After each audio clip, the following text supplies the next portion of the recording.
She doesn't flinch, doesn't beg. She yawns. Go ahead, Michael. Pull the trigger. But we both know you won't, because I own you now.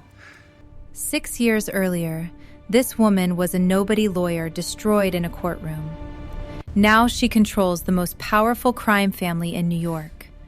This is how she did it. A young woman, Jennifer Parker, 24 years old, grips the defense table. Her knuckles turn white. Miss Parker, you are hereby suspended from practicing law pending a full disbarment hearing. The courtroom detonates. The tears threaten to fall. She blinks it back, turns it to ice. Rookie lawyer helps mob boss walk free. A second headline underneath. Parker, patsy or criminal. The media can't even decide if she's evil or stupid. Jennifer sits on the floor. Cardboard boxes everywhere. Her law degree lies face down on a pile of books. She picks it up, stares at her own smiling face in the graduation photo behind the glass. Who was that girl? But here's what you don't know yet. A man sits in shadows, watching a TV mounted above the bar. Michael Moretti. On the TV, Jennifer being escorted from the courthouse, reporters swarming. He's watching her humiliation because he did this. A man in a gray suit, unremarkable, forgettable, approaches Jennifer. She's carrying an armload of files, stressed, not paying attention. He hands her a manila envelope. For the witness, from the DA's office. She doesn't even check his credentials. Why would she? She's a rookie, eager, trusting. That man was on Michael's payroll. The envelope was planted evidence. Jennifer Parker was the fall guy. And Michael Moretti just destroyed her career before it even started. Or so he thought. He had no idea he'd just handed her the first piece of his own undoing. But Michael Moretti made one critical mistake. He assumed a broken woman would just disappear. He couldn't have known what happens when you give someone with nothing left to lose a reason to wake up every morning. This is what's left of her dreams. She stares at the phone, willing it to ring. It doesn't. Days pass. The phone sits silent, a tombstone on her desk. She's not just broke, she's invisible. She opens the bottom drawer. She stares at it. Her hand moves toward it, stops. Her hand closes the drawer. Not today. But the fact that she's thinking about it tells you everything. The next day, she arrives at her office. There's an envelope on the floor. It's been slid under her door. She picks it up, feels the weight. Her hands start shaking before she even opens it. $50,000. The note. Represent Antonio Corelli, assault charge, trial Monday, M.M. M.M. Michael Moretti. The man who destroyed her is offering her blood money. She should burn it, walk away, keep what's left of her soul. But she remembers. 14 days until she's homeless. Her face changed. Something hardens, crystallizes. The Jennifer Parker who walked into this office is gone. She takes it. But not because she's desperate. Because she's just realized something. If you want to destroy your enemy, first you have to get close to him. That first dollar wasn't surrender. It was infiltration. And Michael Moretti, sitting in his restaurant counting his victories, had no idea the war had just begun. Not guilty. We find the defendant not guilty. One down. Not guilty. Not guilty. not guilty. Parker makes stunning comeback. The lawyer who never loses. But here's the twist you're not seeing. Cases flood in, all from Michael Moretti's organization. She's winning, but she's not celebrating. He's on her wall. Michael Moretti at the center like a spider. Red string connecting him to his web, his lieutenants, his businesses, his operations. She's not just learning his organization, she's memorizing it. Thomas Colfax, the family's lawyer, 25 years. His eyes are tired, wedding ring on his right hand, divorced, lonely, burned out. She writes one word underneath. Recruit. Not destroy. Recruit. This isn't revenge. This is a hostile takeover. 2 weeks later, Jennifer sits across from Thomas Colfax in an expensive restaurant. 3 hours they've been talking. Colfax is loosening up, confiding. You know what the problem is with the family, he says. They think like criminals, not businessmen. She lets that hang in the air. Then, what if someone came in who thought like both? Colfax's eyes narrow. Is this a test? That person, he says carefully, would be very dangerous. Jennifer smiles slightly. Or very valuable. Colfax studying her face. Long silence. Then he laughs. Genuinely laughs. You're playing a dangerous game, Miss Parker. The game's already dangerous. I'm just changing the rules. She has her first recruit. 3 months later, back room of Tony's place. Jennifer stands against the wall, invisible. The lawyer. Michael explains a territorial dispute between two crews. Violence is coming. Everyone knows it. Michael turns to her suddenly, predatory glint in his eye. What do you think? The room goes dead quiet. Every face turns to stare at her. Scarred faces, killer's eyes, men who've murdered for less than disrespect. No one asks the lawyer for strategic advice, especially not a woman. But Michael does. Why? What does he truly see in her? Jennifer, calm, steps forward into the light. Split the territory, but give the larger share to whoever generates more legitimate revenue over the next quarter. Silence.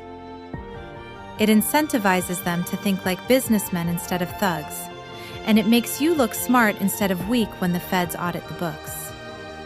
The men exchange glances. Michael grins. I like how you think. Jennifer's face, neutral, but her eyes are moving, counting, cataloging. Who agreed with her? Who resisted? Who's loyal to Michael? Who's just scared? Every meeting is reconnaissance. Every smile is a weapon. She's not just giving advice. She's mapping the fractures in his empire. The wall. It's grown massive. Green dots, loyal to her. Red dots, loyal to Michael. Yellow dots, undecided. And then something unexpected happens. The phone rings. She answers. Hello? A woman's voice, crying. Miss Parker? This is Rosa Moretti, Michael's wife. Jennifer sits bolt upright in bed. What? I need a lawyer. Michael doesn't know I'm calling. Can we meet? Jennifer had been planning to infiltrate Michael's world, but his wife reaching out? That was a complication she didn't see coming. Or was it an opportunity?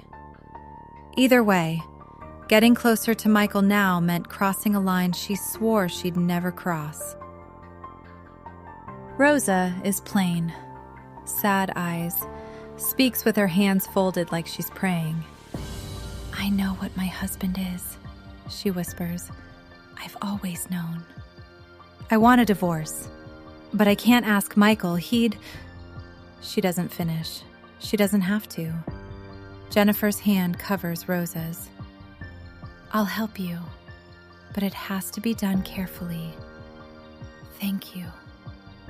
But here's the twist. That night, Jennifer burns the notes from their meeting. She's not going to help Rosa divorce Michael. She's going to use Rosa's unhappiness as leverage. And to do that, she needs to get even closer to Michael. 1 week later, Jennifer goes to an art gallery opening. Soft lighting, expensive wine, abstract paintings that look like violence frozen mid-explosion. Jennifer and Michael walk through the exhibition. He's courting her, his hand hovering near the small of her back. "You're different from other lawyers," Michael says. "How so?" He stops in front of a painting, red and black slashes across white canvas. "You're not afraid of me." She studies the painting. "Should I be?" He moves closer, too close, invading her space. "Most people are." She turns to face him, their faces inches apart. "I'm not most people." His black eyes searches hers. He's looking for fear. He finds nothing. Later that night, she follows Michael to his penthouse. Luxurious, expensive, soulless. Like a movie set of what rich people think other rich people live like.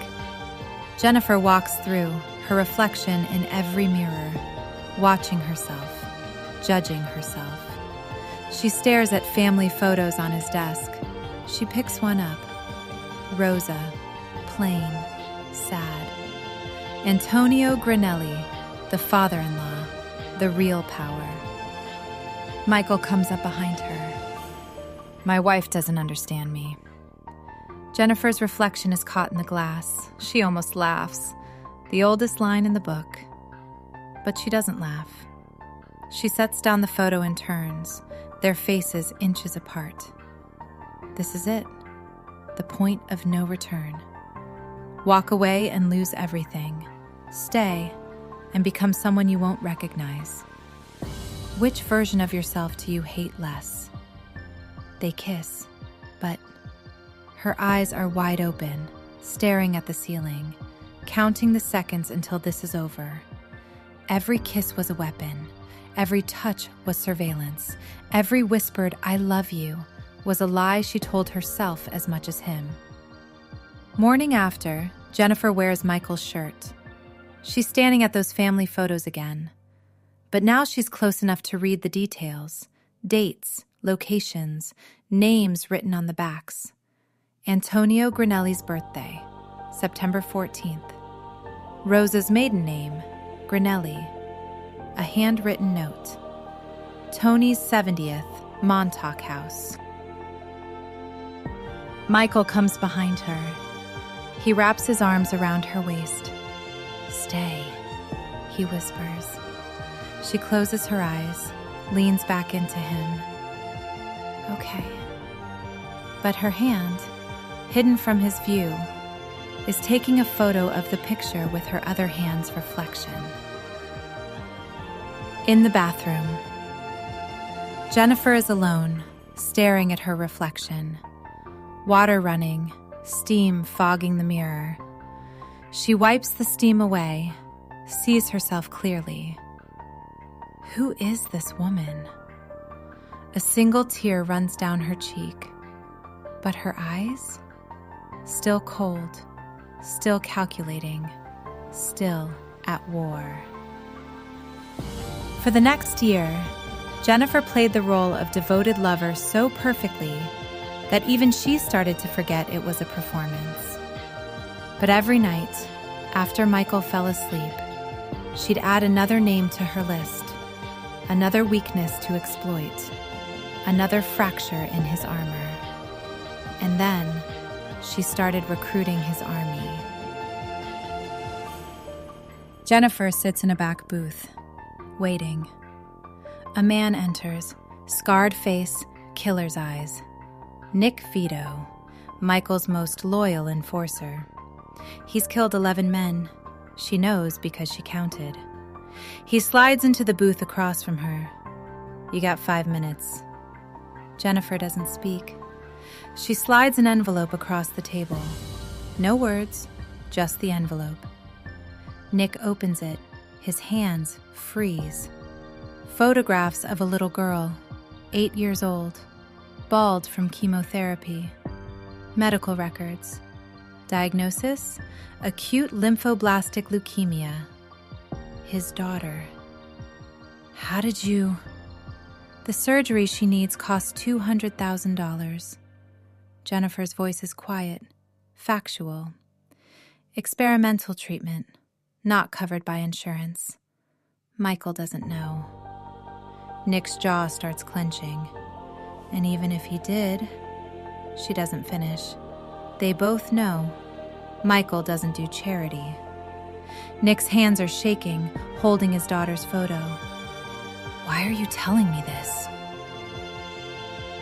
She slides a second envelope across. That's a cashier's check.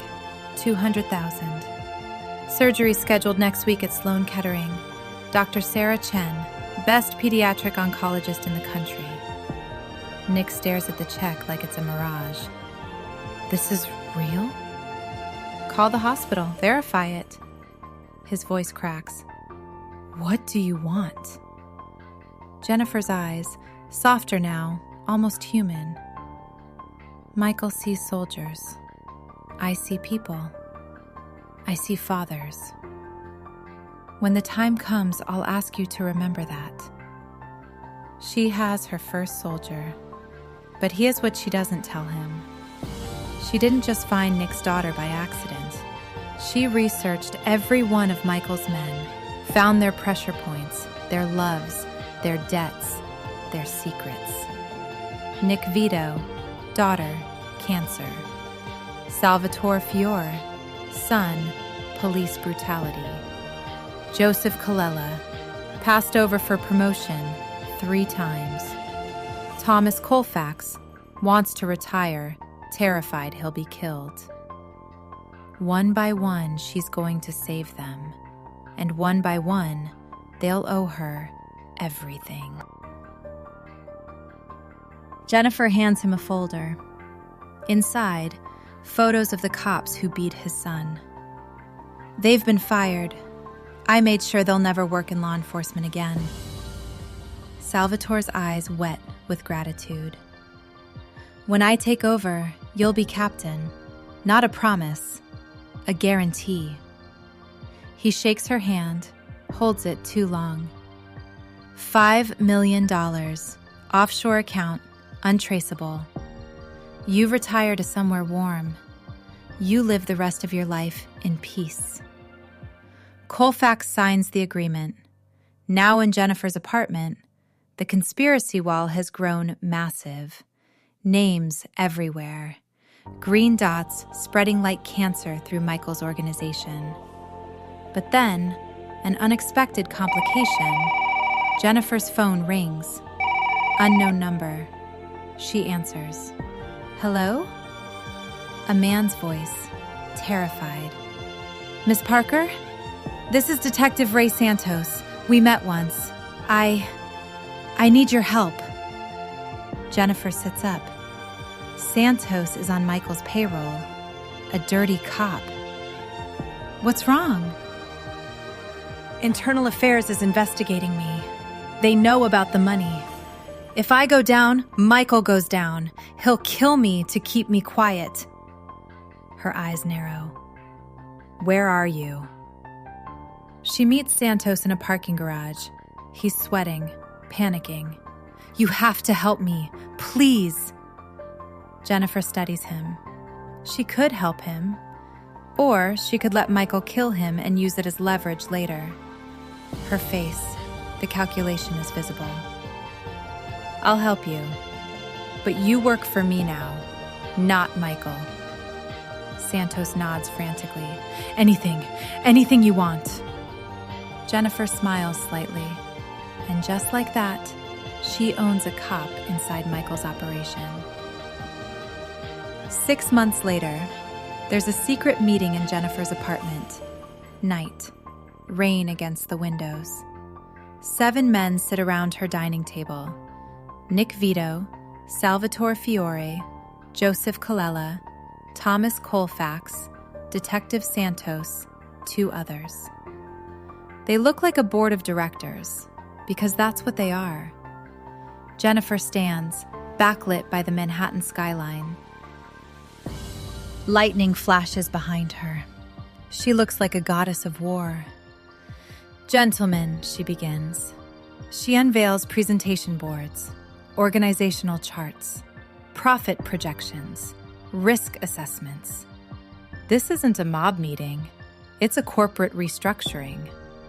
Under my management, profits increase 40% in year 1. Legal exposure decreases by 60%, and everyone in this room doubles their income. The men lean forward, studying the numbers. Their expressions shift. Skeptical, interested, convinced. Colfax speaks. "Antonio Grinelli will never allow this." Jennifer's expression doesn't change. "Antonio is dying, liver cancer, advanced stage. He has 4 months, maybe less." The room freezes. Salvatore's eyes narrow. "How do you know this?" Jennifer's cold smile. "Because I slept with his oncologist." "Dr. Richard Moss, Presbyterian Hospital. Check if you don't believe me." She lets it sink in. When Antonio dies, there will be chaos. Michael isn't ready to lead alone. He's a tactician, not a strategist. The other families will smell blood. They'll test him, push boundaries. People will die. Probably some of you. She looks at each man. Unless someone with a plan steps in. Nick breaks the silence. "When do we move?" Jennifer walks to the window. Lightning illuminates her face. "When Antonio dies, not 1 day before." They had 3 months and 12 days to wait. Jennifer counted every one. And every night she lay in Michael's arms, whispering, "I love you," while planning his destruction. And then, on a Tuesday morning in March, Antonio Grinelli's heart stopped. Antonio Grinelli lies dying.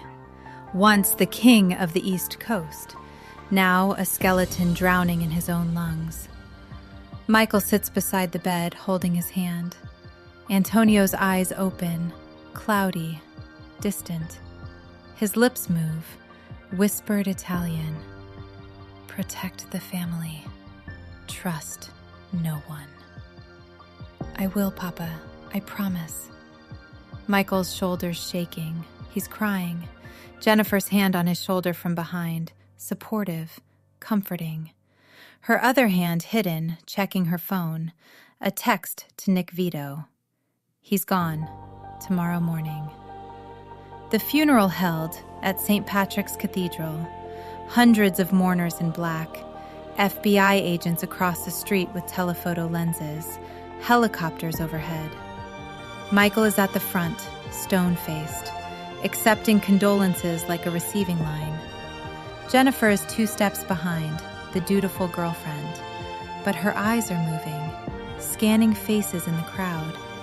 Nick catches her gaze, nods once. Salvatore, same, Colfax, a slight smile. Santos, nervous but ready. They're locked in. After the funeral, they gathered in the conference room. Michael addresses 15 captains.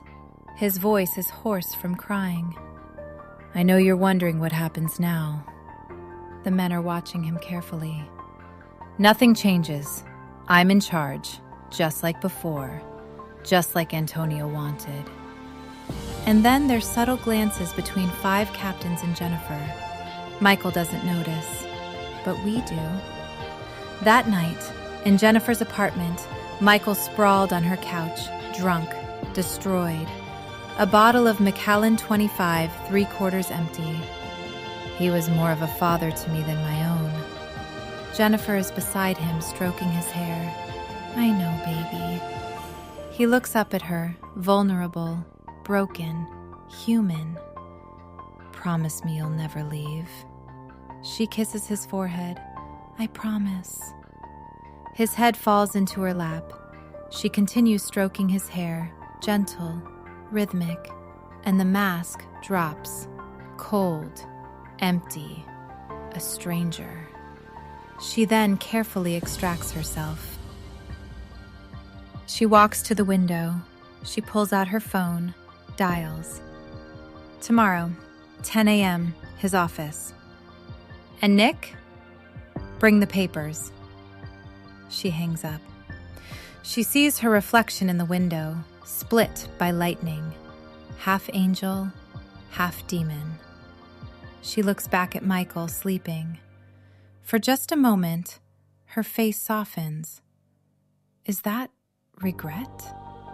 A single tear threatens to drop on her cheek. She wipes it away, hardens again. Tomorrow, she destroys him. Tonight, she lets herself feel it. Morning came. The sun rose over Manhattan like any other day. But for Michael Moretti, it was the last sunrise of his empire. Everything looks normal. Jennifer brings coffee in 2 cups. Michael is hungover, exhausted, grief-stricken. Thanks. He barely looks up. Jennifer sets down his cup. Her hand is shaking, just slightly. She's nervous, and the knock came. Michael doesn't look up. Come in.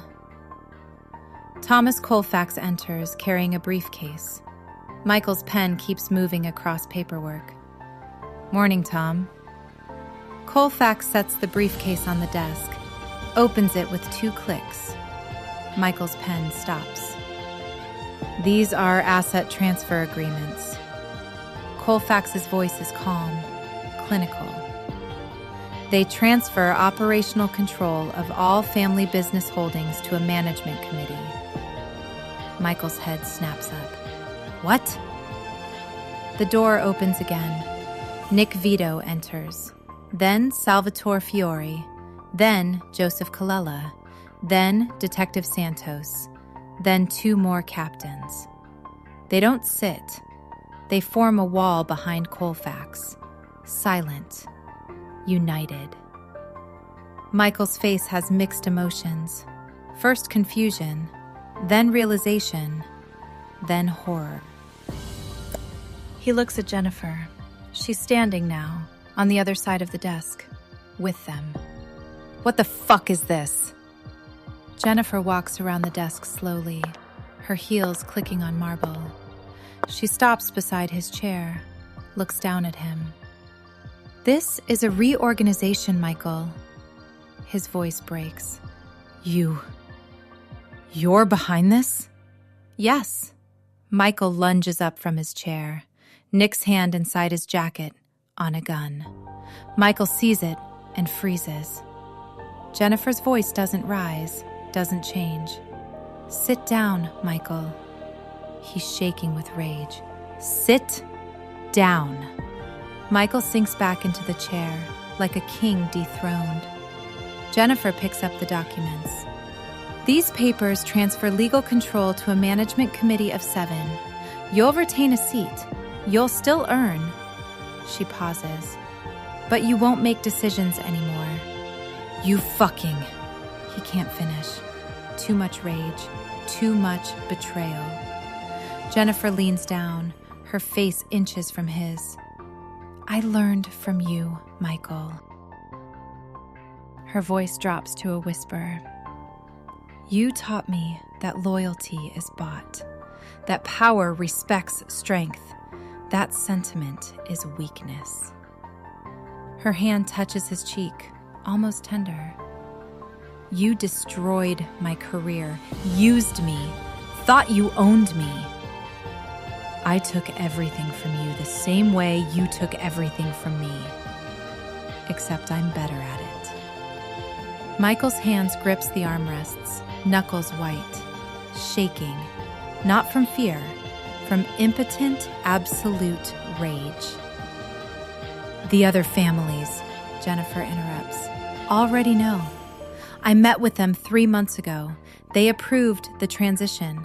Some of them suggested it. His eyes widen. While you were fucking me, I was dismantling your empire. She straightens up. Sign the papers. Silence. Or Nick puts a bullet in your head and we forge your signature. Michael, staring at the gun still outlined in Nick's jacket, his hand shaking, reaching for the pen. He signs, each signature a piece of his soul.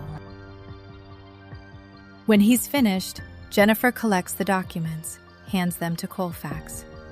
File these within the hour. Colfax nods, leaves. The other men follow until it's just Jennifer and Michael. Michael is looking at her, broken, small, destroyed. I loved you. His voice cracks on the word loved. No emotion, no regret, nothing. I know. She walks to the door, her hand on the handle. She pauses, doesn't turn around. This office is mine now. You have 1 hour to clear out your things. She opens the door, light flooding in. And Michael? Now she turns, looks back at him one last time. Thank you for the education. She leaves. Michael sits alone at the desk that was his throne. A single tear runs down his face. He puts his head in his hands. That was 93 days ago. The transition was seamless. The FBI kept watching, but all they saw were legal contracts and corporate restructuring. Jennifer Parker had done the impossible. She'd conquered a criminal empire without firing a single shot.